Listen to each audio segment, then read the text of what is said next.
Mr. Schwartz, there you are.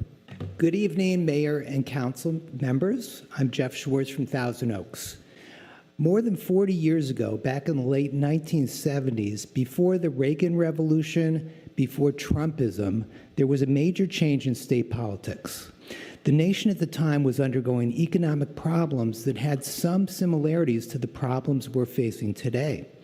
There was record high government spending and concern about government deficits. There was severe price inflation, and the cost of food and gas had shot up.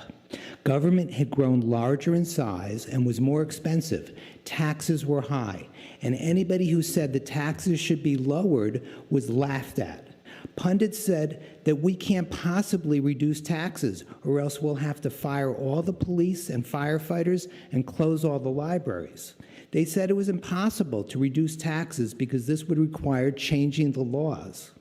And certainly nobody thought that an ordinary citizen could lead a major tax movement in the U.S. But all those naysayers and skeptics were proven wrong by one man, a man named Howard Jarvis. Jarvis was an unlikely person to lead a massive revolt in taxes. He was in his 70s and had never before been elected to any public office. When Jarvis began fighting taxes in the 1960s, residents of California seemed willing to accept high taxes. But as the 1970s wore on, oil crises, inflation, the Vietnam War, and Watergate all eroded public trust in government. And inflation, combined with rising home values, were making it harder for many Californians to afford their property taxes. Jarvis had finally developed a broad constituency for his anti-tax crusade. He was able to gather 3 times the number of signatures needed to qualify Prop 13 for the ballot. Prop 13 was opposed by virtually every newspaper editorial board in California, every business group, the Chamber of Commerce, every education and labor group, every institution.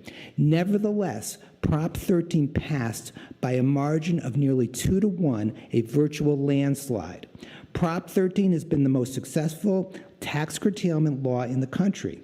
It's time for this city council to embrace a bold new vision for eventually lowering taxes in this county. But before we can talk about reducing taxes, we'll need to make a moral case for doing so by first reducing our expenditures. It's time for council to start looking into ways to reducing our dependency on taxpayer money that is offered to us by the big tax spenders in Sacramento and Washington, D.C. I'm Jeff Schwartz. Thank you for your time. Thank you, Mr. Schwartz.